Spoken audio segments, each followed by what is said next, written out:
Hey guys, how's it going? MarcSkyStocks back at it Okay, again. big is moving higher. Turn this down real quick. Let's trade on big. All right. So this morning I pretty much traded GPS. GPS been my baby today.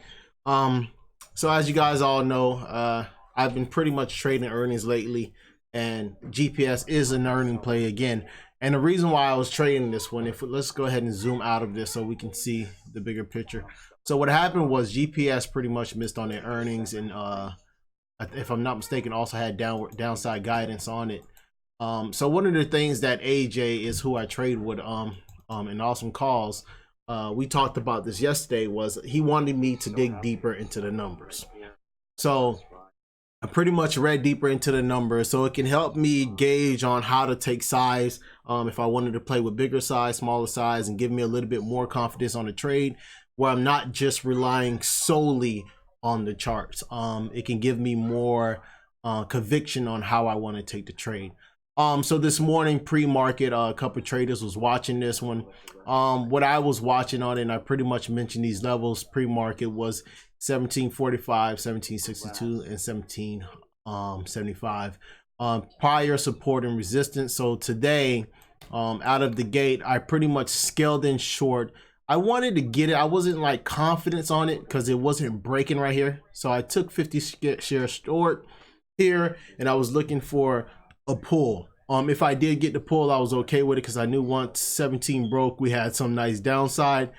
On 50 shares, I probably would have returned $100, $150 on the scaling size on something like this because it's been down so big. But what happened to me was this actually turned around and ripped, which was fine. I wasn't panicking because it took 50 shares. I typically play with 500 to 1,000. This was just a scale in, just in case this happened. I knew this stock was down 3 points. I needed to be able to pretty much average in. So when AJ is talking to you guys about scaling in and all this other stuff, this is a prime example. I wanted to take this to the downside out of the gate. I thought I was going to get the pull. It didn't give me the pull, so I scaled in on this one and was willing to let this go against me 3 points, and I would average in depending on support and resistance spots that I had on my charts. So with this one, it bounced out of the gate, which was totally fine with me. I wasn't worried about it. Reason being, I knew one of the areas I wanted to start averaging in, and I'll show you this, is one of the areas I actually called out pre-market. It was pretty much in a range. Sorry about that.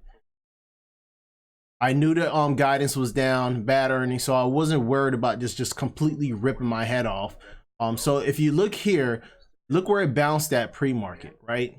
So what happened was, while market opened up, bing, bing, bing, I took a position, 50 shares, thought it was going to break down. It didn't. It popped on me, which I was like, okay, my first scaling spot, if I was going to add into this, I wanted to add right around this area. So what it did was pop, pulled, and when I noticed this little pop here couldn't get back above this trend, which was a pre-market trend, and couldn't reclaim this area, I added into my position. I pretty much went 400 shares right off here, right? And now my stop was going to be this peak. If it did rip, I knew with 400 shares, I didn't want to give it to 1822 because that was my next resistance. So this was my stop no matter what. And what do you know? I got the nice pull. I pretty much told the guys, hey, if this thing's crack, I think 17, I'm going to get paid. I started scaling out right into the 1745 because I knew that was support. Pulled, took this out. Once it pulled and I started seeing this bounce, I pretty much was out completely on this break. And then I didn't think that was going to get this complete bounce like this, which was extremely nice. I was not part of this bounce. As you can see, my trend is here. So I figured, hey, listen, if it's going to bounce, I'm going to let it bounce. Again, I read the numbers. The numbers told me it wasn't all that good. So we got this little bounce. So I was like, all right, cool. Here's a flag right here. I pretty much called another short in the room that I was going to short again because this trend finally broke. And then I said, hey, stops to recent high. And we got the nice little pull. So another 400 shares, nice quick scalp. I told everybody to cover because if you look on the hourly, it was going right into support on the hourly. So I said, cover some of your position and put your stops right back at 1821. I felt if it reclaimed 1821, it'd probably get another little pop because again, support and resistance. Here's a support and resistance spot. So once it reclaimed this area, gave it a little bounce. So now what I'm watching on this is if it can get here and I start seeing another nice trend break, I can start cleaning this up because my charts are getting pretty messy now. Now that these levels have been broken, I really don't need them anymore. So what I'll be looking for is another trend break of some sort. If I see a good risk reward on it into a resistance spots or something like that, I'll probably scalp this again to the downside. But for right now, this is pretty strong. As you can see, it's actually testing another trend here again. But the only thing about it is, to me, this is kind of like flagging. So I don't want to try to short this into a flag. I want to at least see this flag start breaking down. I'll probably get in it again and short it. Again, at this point now, I'm probably going to be taking just small size. No need for me to be trying to be a hero. Even if I take 100 shares here or 50 shares here, if I start getting a nice little pull on this or all day fader from here on out, I can probably walk away with 150 bucks, 100 bucks extra. My daily goal is hit. No need for me to keep trading and stressing myself out on any trades. But again, like I said, one of the things that AJ did go over with me was digging deeper into the numbers and understanding the numbers behind the earnings so I can have a better conviction on how I want to trade it. And today was a prime example. I felt as if it can go down more, but because of where we were at, I didn't think we was going to get like a nice pull, so I scaled in on this one. As you guys know, I typically jump in there with 400, 500 shares, depending on the price range, sometimes even 1,000. On this one here, nailed it. So I had 450 shares, nice size, got the pull I was looking for, got out, made my profits, and target hit, goal hit for the day. I'm not looking to hit home runs. I've been having a nice week so far. Nice return. Again, I'm not stressing this. I don't need home runs. And then I just go from there. So again, I'm just going to let this play out. Even if I wanted to take this here, again, the reason why I want to see this flag breakdown, but your stops has to be either here or here. Manage it and then scale in. So if you take 50 shares, 100 shares, and let's just say if you took it at 1836, then you're looking at about a 10-cent risk, so a $10 hit if you're wrong. If you're correct, you're going to get a nice pull and possibly make 100 bucks on that. I mean, it's free money, stress-free. If you're green on the game, just a nice little scalp off that, and then you just walk this down. So again, that was my trade today. GPS, again, earnings play. Reason why I took it on bad earnings, they didn't meet the numbers that they were supposed to. Lower guidance, everything is telling me to the downside. So even if I got pops to the upside, I wasn't too worried because I felt that it was going to come down eventually. So it was all about sizing in, understanding your size, understanding your max risk on a trade, and then playing it accordingly. And basically is what I did on this one. And then once I got the move, I was out, profits, boom. Now I can just play around and see what I can get out of it now. But right now there's no short in this. This is a complete uptrend. You respect this trend right here.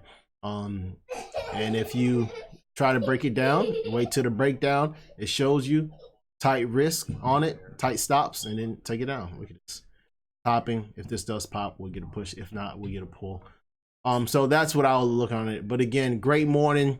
AJ nailed this one on his calls. Again, guys, if you guys want to see what we're doing or how we trade it, and then the plus side about the room is it's continuously, you're always getting some kind of knowledge out of it if you ask questions. If you're going to have a closed mouth, you're not going to learn anything. I don't care what room I'm in, I'm going to ask questions. If a mod can't give me an answer or the head guy won't answer my questions, I'm out. I'm paying great money to be in these rooms. If you're not going to help me out along the way and help me increase my knowledge, then I know there's no need for me to be in your room. Where AJ, he can be tough sometimes, but listen, sometimes you need the tough love. I got the tough love, and I mean, you bounce back and figure it out once you get those, because that should drive you to want to prove that person wrong, which is what it done for me. So again, another great room. I would refer AJ to anybody. I had a couple of my buddies join They're seeing what I've been telling them lately, and they're starting to get a whiff of what's going on. It's not a room that we're going to be in there playing games. We're about our money. We want to make money. We want to knock it out of the park.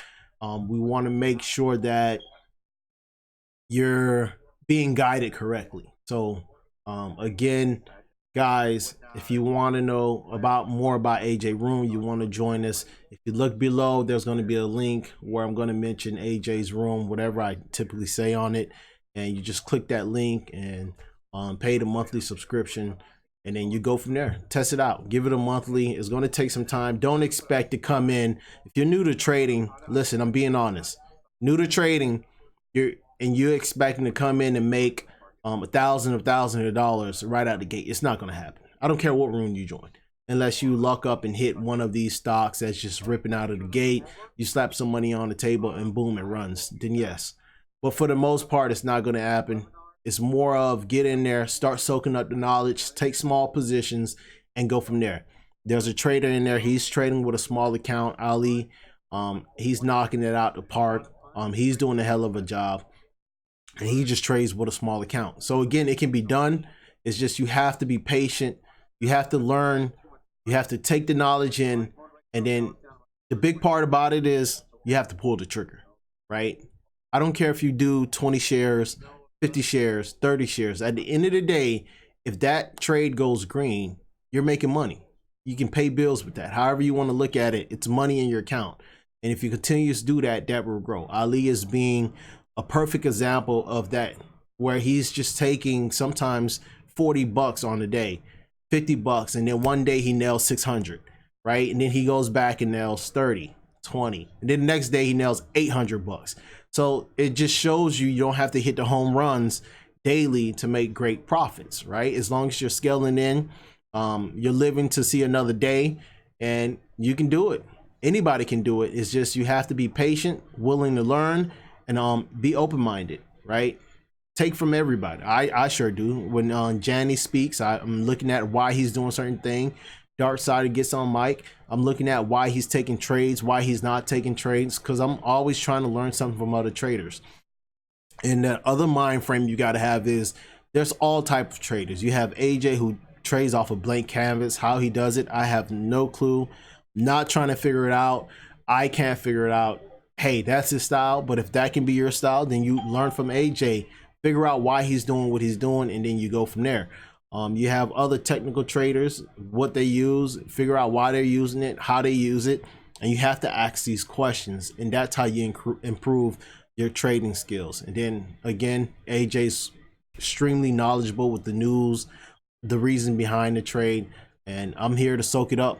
I will continue to soak it up, and then I'll probably do the same thing I did last time, step away, and then put everything that I'm learning now again to test to see if I can do it. And I continue to do that. This is all I'm doing over and over and over. I soak up the knowledge, I step away, put it to test, and then if I feel like I got it, I go right back in there and I'm soaking up more knowledge, because I don't want to be one of those traders that depend on a mod to give me trades. No, I don't want that.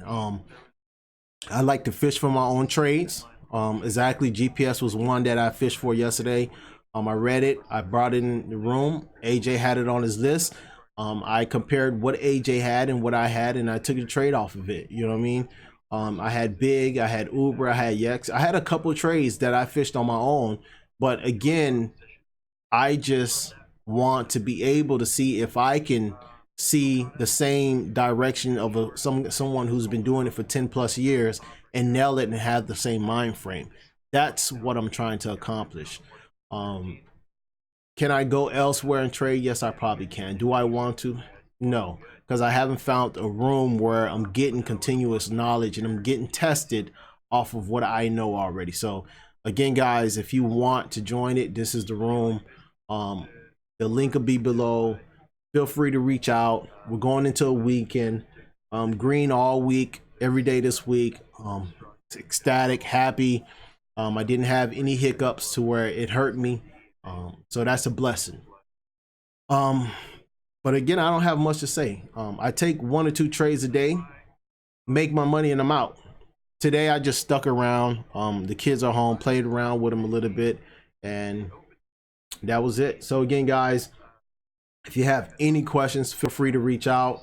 I would try to help. I had one trader already reach out, sat down with him over the weekend, and went over some things with him, how I look at the charts and what I'm looking for and why I'm looking at it. So I'm okay with doing that. I don't mind doing it. The reason why I don't mind doing it is because at the end of the day, if you ask me a question I can't answer, it's going to make me dig deeper and go find that answer. So you're kind of challenging me at the same time as well. Other than that, guys, that's it for me. Have any questions, feel free to reach out. If you like what you're hearing, please subscribe to the channel, give it a like, share, whichever. But at the end of the day, guys, stay green and stay blessed. See you guys Monday. Take care.